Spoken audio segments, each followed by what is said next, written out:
나는 전능하신 아버지 하나님 천지의 창조주를 믿습니다. 나는 그의 유일하신 아들 우리 주 예수 그리스도를 믿습니다. 그는 성령으로 잉태되어 동정녀 마리아에게서 나시고 본디오 빌라도에게 고난을 받아 십자가에 못 박혀 죽으시고 장사된 지 사흘 만에 죽은 자 가운데서 다시 살아나셨으며 하늘에 오르시어 전능하신 아버지 하나님 우편에 앉아 계시다가 거기로부터 살아있는 자와 죽은 자를 심판하러 오십니다.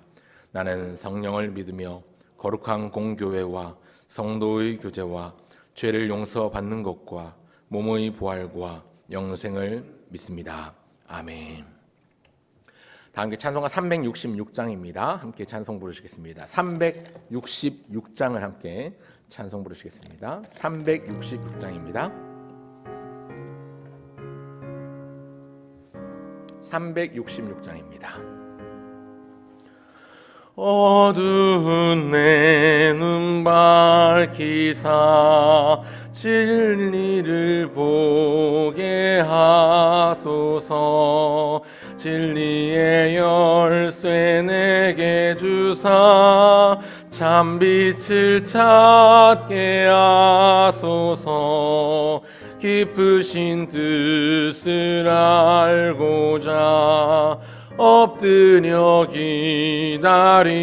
기다리오니 내 눈을 뜨게 하소서.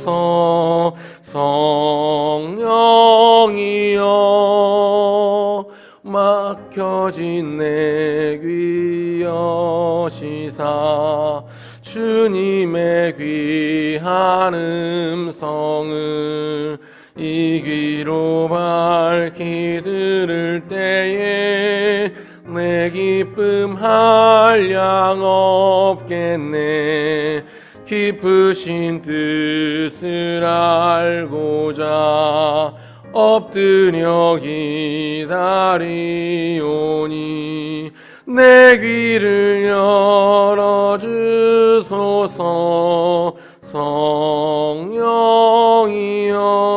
성령이여 봉해진 내 입 여시사 복음을 널리 전하고 차가운 내 맘 녹여주사 사랑을 하게 하소서.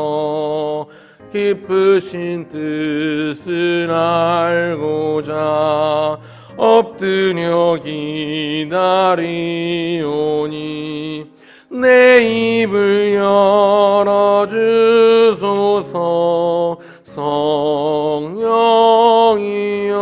성령이여. 아멘. 함께 나눌 하나님의 말씀은 창세기 44장 18절로 34절까지의 말씀입니다. 창세기 44장 18절부터 34절까지의 말씀, 구약성경, 제가 가진 성경 구약성경 71쪽에 있습니다. 창세기 44장 18절로 34절까지의 말씀을 함께 교독하시겠습니다. 찾으신 줄 알고 44장 18절 제가 먼저 읽겠습니다. 유다가 그에게 가까이 가서 이르되 내 주여 원하건대 당신의 종에게 내 주의 귀에 한 말씀을 아뢰게 하소서. 주의 종에게 노하지 마소서. 주는 바로와 같으심이니이다.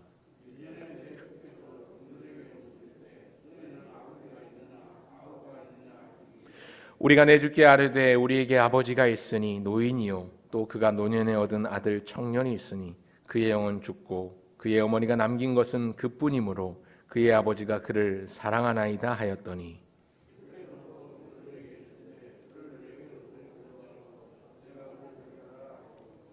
우리가 내 주께 말씀드리기를 그 아이는 그의 아버지를 떠나지 못할지니 떠나면 그의 아버지가 죽겠나이다.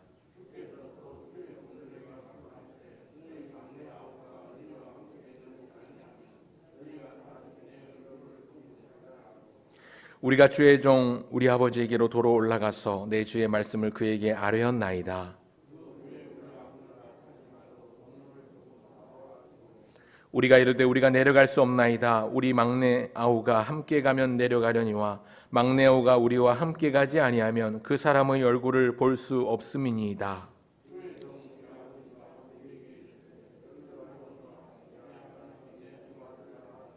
하나는 내게서 나갔으므로 내가 말하기를 틀림없이 찢겨 죽었다 하고 내가 지금까지 그를 보지 못하거늘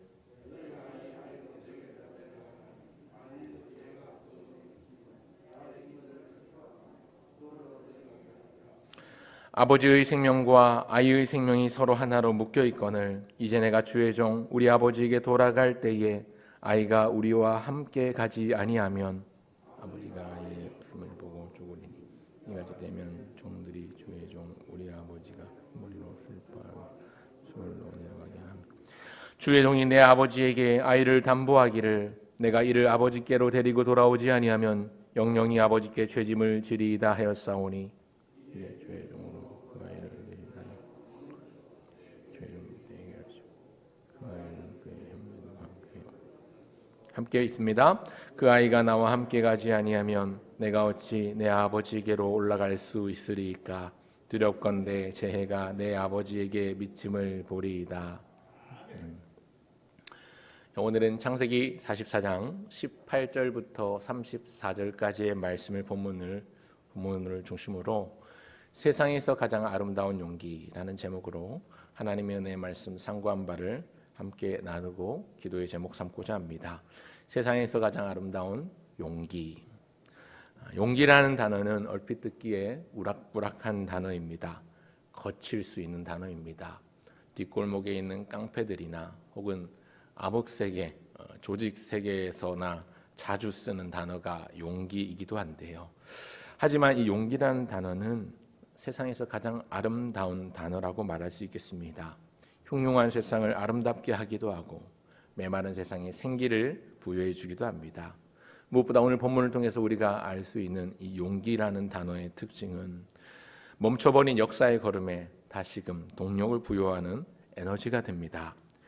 우리 주님은 용기 있는 자를 통해서 자기 구원의 역사를 이루어 가십니다. 하나님은 용기 있는 자를 택하시고 사용하시는 분이십니다. 오늘 본문에 나오는 오늘 본문 자체는 유다가 애굽의 총리 대신에게 간청하는 내용으로 이루어져 있습니다. 이 말을 한 유다에게서 그 아름다운 용기를 발견할 수가 있습니다. 어제까지 담임 목사님께서 전하셨던 본문에 이어서 흐름을 계속 이어가도록 하겠습니다. 내용을 잘 아시겠습니다만 베냐민이 가진 자루에서 애굽 총리의 점치는 도구로 썼던 은잔이 발견됩니다. 훔치다가 딱 걸린 것입니다. 그래서 이 야곱의 자녀들, 요셉의 형제들은 꼼짝없이 죽게 생겼습니다. 빼도 박도 못하게 딱 걸린 겁니다. 애굽의 총리는 베냐민 하나만 처벌받으면 된다고 말했습니다. 인간적인 마음으로 생각해 볼 땐 그렇게 수용할 수도 있었을 것입니다. 왜냐하면 당장 애굽의 가장 높은 지위에 있는 최고 권력자의 말이기 때문입니다. 바로가 애굽에선 신으로 추앙받았던 것을 생각해 본다면 인간으로서 오를 수 있는 최고의 자리가 애굽의 총리 대신이었는데 지금 그 애굽의 바로 다음 가는 최고 권력자 앞에서 절도를 하다가 딱 걸린 겁니다. 꼼짝없이 옥에 갇혀 죽게 생겼습니다. 그러니 이런 상황에서 막내가 절도를 하다 걸렸기 때문에 막내가 처벌을 받으면 된다는 그 총리의 말이 어느 정도 수긍이 가기도 합니다. 죽을 사람은 죽더라도 살 사람은 살아야 되니까 그렇게 수용할 수도 있었을 것입니다. 하지만 유다는 그렇게 하지 않습니다. 왜냐하면 아버지 야곱에게 약속한 것이 있기 때문입니다.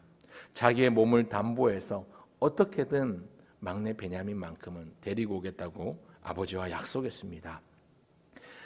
유다는 애굽 총리가 요셉인지를 아직 모르는 상태입니다. 그래서 그 총리 대신에게 그간의 일, 특별히 아버지 야곱과의 대화를 이야기합니다. 이런 일들이 있었는데 여차여차해서 절대로 베냐민은 놔두고 갈 수 없습니다. 이 베냐민을 대신해서 제가 대신 남겠습니다. 베냐민을 대신해서 제가 대신 벌을 받겠습니다 라고 말을 합니다. 가족을 위해서, 아버지를 위해서 자신이 막내 베냐민 대신 벌을 받게 해달라는 것이지요. 간절히 요청하고 있습니다. 참 아름다운 용기인데요. 그 다음에 이후의 이야기를 이제 우리가 주일부터 또 살펴보면서 알게 될 것입니다만 이미 많은 분들이 그 내용을 알고 있습니다. 이 유다의 용기 있는 선택 앞에서 요셉이 그 정을 억제하지 못하고 눈물을 흘립니다. 형들에게 이제 자신을 드러내게 이르게 됩니다. 읽진 않았지만 45장 이후부터 보면 하나님이 큰 구원으로 당신들의 생명을 보존하고 당신들의 후손을 세상에 두시려고 나를 당신들 앞서 보내셨나니 그런즉 나를 이리로 보낸 자는 당신들이 아니요 하나님이시라. 하나님이 나로 바로의 아비를 삼으시며 애굽 온 땅에 치리자를 삼으셨습니다. 그렇게 고백하는 내용들이 이어지는 것을 볼 수가 있습니다. 용기 있는 유다의 이 결단이 아니었으면 일어날 수 없는 미래에 있는 것이지요. 그리고 나서 요셉이 형들을 용서하고 나중에 해피엔딩으로 마무리가 됩니다. 형들뿐만 아니라 야곱도 애굽의 가장 좋은 땅으로 데리고 와서 함께 17년을 더 살다가 아버지 야곱이 죽게 되는 결론에 이르게 되는데요. 오늘 읽은 본문 18절부터 34절까지의 말씀을 조금 더 구체적으로 살펴보고자 합니다. 먼저 18절부터 31절까지의 내용은 유다가 애굽의 총리 대신을 설득하는 내용으로 이루어져 있습니다. 막내 베냐민을 반드시 다시 데리고 돌아가야 되는 두 가지 이유를 대면서 간절하게 요청하고 있는데요. 두 가지 이유 중에 첫 번째는 이 막내 베냐민은 아버지 야곱이 각별히 사랑하는 아들이기 때문입니다. 20절을 보십시오. 우리가 내 주께 아뢰되 우리에게 아버지가 있으니 노인이요 또 그가 노년에 얻은 아들 청년이 있으니 그의 형은 죽고 그의 어머니가 남긴 것은 그뿐이므로 그의 아버지가 그를 사랑하나이다 하였더니 베냐민은 야곱이 노년에 얻은 아들이며 같은 요셉과 같은 어머니에게서 난 아들입니다. 같은 어머니, 같은 배에서 난 아들입니다. 여러분, 야곱이 가장 사랑했던 여인이 누구입니까? 바로 라헬입니다. 가장 사랑했던 여인을 통해 얻은 두 아들, 베냐민을 낳다가 이 베논이라는 이름하는 베냐민이라고 이름을 바꾼 이 베냐민을 낳다가 라헬이 요절하게 됩니다. 세상을 떠나게 되는데 야곱이 가장 사랑했던 아내가 라헬이었기에 그가 남긴 소생을 누구보다도 아끼고 사랑했습니다. 그래서 아버지 야곱은 요셉에게 다른 형들에게 주지 않았던 채색 옷을 입을 정도로 많은 사랑을 쏟았습니다. 그런데 어느 날 요셉이 죽게 되었다는 소식을 들으면서 그와 생이별한 후에 이제 마지막 남은 베냐민에게 그 사랑을 쏟아주기 시작했던 것이지요. 마지막 남은 말제아이기 때문에 아버지가 특별히 사랑하고 아낀 것입니다. 그것이 베냐민이 반드시 아버지께로 돌아가야 될 첫 번째 이유가 되는 것이고, 계속해서 총리 대신을 설득하기를 베냐민의 목숨이 아버지의 목숨과 하나로 엮여 있다, 하나로 묶어 있다고 말씀합니다. 30절부터 31절을 보시겠습니까? 아버지의 생명과 아이의 생명이 서로 하나로 묶여 있거늘 이제 내가 주의 종 우리 아버지에게 돌아갈 때에 아이가 우리와 함께 가지 아니하면 아버지가 아이의 없음을 보고 죽으리니 이같이 되면 종들이 주의 종 우리 아버지가 흰머리로 슬퍼하며 스올로 내려가게 함이니이다. 쉽게 말해서 지금 이 막내 베냐민이 같이 돌아가지 않으면 아버지 야곱이 살 의욕과 소망을 잃어버리고 곧 죽어버릴 것이라는 것이죠. 사실은 유다가 이렇게 말할 수 있는 것도 유다 역시 지난 20년 동안 자식을 잃는 아픔을 경험한 적이 있기 때문인 것 같습니다. 유다도 아들을 여럿 낳았습니다. 하지만 둘은 먼저 죽었습니다. 마지막 남은 아들을 잃지 않기 위해서 하나님의 백성이라면 반드시 지켜야 될 고엘, 기업 물을 자의 법조차도 어겨가면서 셀라를 다말에게 보내지 않았었던 적이 있는 것이지요. 부모 마음, 자식 잃은 부모 마음은 자식 잃은 부모 외에는 아무도 헤아릴 수도 없고 알 수도 없고 공감이 안 되는 것이지요. 이런 경험이 아마도 아버지 야곱의 마음이 어떠할 것이라는 헤아릴 수 있는 열쇠가 되었을 것 같기도 합니다. 여러분, 그런데요, 어쨌거나 중요한 것은 이 유다가 용기 있게 나서서 자기 목숨을 담보로 자기가 기꺼이 종이 되겠다는 마음으로, 기꺼이 베냐민이 받아야 될 처벌을 자기가 받겠다는 마음으로 요청하고 있다는 점입니다. 그래서 이어지는 32절부터 34절까지의 말씀을 보면 유다가 간절히 호소합니다. 여러분, 이 유다를 비롯한 요셉의 다른 형들의 모습이 어땠습니까? 과거에는 자기의 유익을 위해서 사람을 희생시키기도 했고 아버지를 속이는 일도 서슴지 않았던 사람들입니다. 유다뿐만 아니라 다른 형제들도 별 다를 바 없었지요. 요셉을 질투하고 시샘한 나머지 그를 미디안 상인에게 은 20에 팔아버릴 정도로 냉혹했던 악했던 모습을 가지고 있었습니다. 하지만 지금 이 말을 하고 있는 유다는 자신의 생명을 담보로 내놓고 있는 것입니다. 아버지에게도 약속했던 것처럼 오늘 애굽의 총리 대신 앞에서도 간절히 자기의 목숨을 걸고 요청하고 있습니다. 20년 전에는 인간적인 감정과 시기와 질투로 인해서 아버지와 요셉 사이를 잔혹하게 갈라놓았던 그였지만 이제 누구보다 먼저 나서서 자기의 생명을 바쳐서라도 아버지와 베냐민 사이를 떼어놓지 않으려고 최선을 다하고 있습니다. 아들 하나 잃은 아버지의 마음을 헤아리고 있는 것인지 이제 그가 가장 사랑하는 마지막 베냐민하고는 절대로 떨어놓지 않게 하려고 자기의 목숨을 기꺼이 담보로 간청하는 용기를 보여주고 있습니다. 이번 주간 우리가 며칠 동안 자기 형제들에게 자기를 드러내지 않고 곡식을 주어서 돌려보내고 다시 오게 한 요셉은 형들의 변화된 모습을 확인하고 있는 것이지요. 이제 요셉은 더 이상 다른 시험을 할 필요가 없어졌습니다. 그동안 형들을 시험하고 이 형들의 본심을 확인하고자 찔러봤다면 이제 답을 얻었습니다. 형들은 변했고 아버지에 대한 마음도 확인했고 막내를 향한 그 사랑의 마음을 확인했기 때문에 더 이상 다른 시험을 할 필요가 없어진 것이죠. 그래서 이제 45장에 들어가면 요셉이 그 정을 억제하지 못하고 형들에게 자기를 드러내기 시작합니다. 오늘 말씀은 설교서론에서 말씀드렸던 것처럼 세상에서 가장 아름다운 용기라고 제목을 말씀드렸는데 오늘 말씀에 세상에서 가장 아름다운 용기가 나타납니다. 용기는 행동이 드러납니다. 유다의 용기 앞에서 우리도 한 가지 다짐하면 좋겠습니다. 먼저는 하나님 나에게도 이런 믿음의 용기가 있게 하옵소서. 이런 용기가 있으면 참 좋겠습니다. 물론 우리 자신이 연약하기 때문에 두려움 앞에서 또 굉장히 힘들고 어려운 상황 가운데 처하면 우리의 몸과 우리의 마음과 우리의 생각은 움츠러들고 주저할 수밖에 없게 되겠지만 내가 상할 수 있는 일, 내가 손해보는 일 앞에서 한 발 물러나고 싶은 마음도 들 수 있지만 그럼에도 불구하고 나서야 할 때는 나서는 게 믿음이기 때문에 오늘도 주께서 우리를 도우실 줄 믿고 기대하며 내가 져야 될 책임을 지는 게 믿음이라는 사실을 기억하셨으면 좋겠습니다. 그런 의미에서 오늘 이 새벽에 하나님 나에게도 용기를 주옵소서. 희생할 줄 아는 용기, 사랑할 줄 아는 용기, 때때로 그 결정 때문에 사람들에게 미움을 받고 따가운 시선을 받는다 할지라도 미움받을 용기, 그 따가운 시선을 감내할 용기, 하나님 앞에서 믿음으로 결단하는 용기를 허락하여 주옵소서. 그렇게 기도할 수 있는 우리 모두가 되면 좋겠습니다. 이것이 바로 성도의 용기입니다. 우리 주님은 그런 사람을 기뻐하시고 우리 주님은 그런 사람을 또한 자기의 사역에 쓰십니다. 그리고 여기 하나 더 붙이면요, 이 유다의 용기 앞에서 우리는 하나님 앞에 감사의 시간을 가지면 좋겠습니다. 감사의 기도를 드리면 좋겠습니다. 오늘 본문에 나오는 유다의 행동은요, 장차 유다의 씨에서 난 다윗의 자손으로 오시는 메시아이신 예수님의 사역을 예표합니다. 예수님의 이루신 사역을 떠올려 보십시오.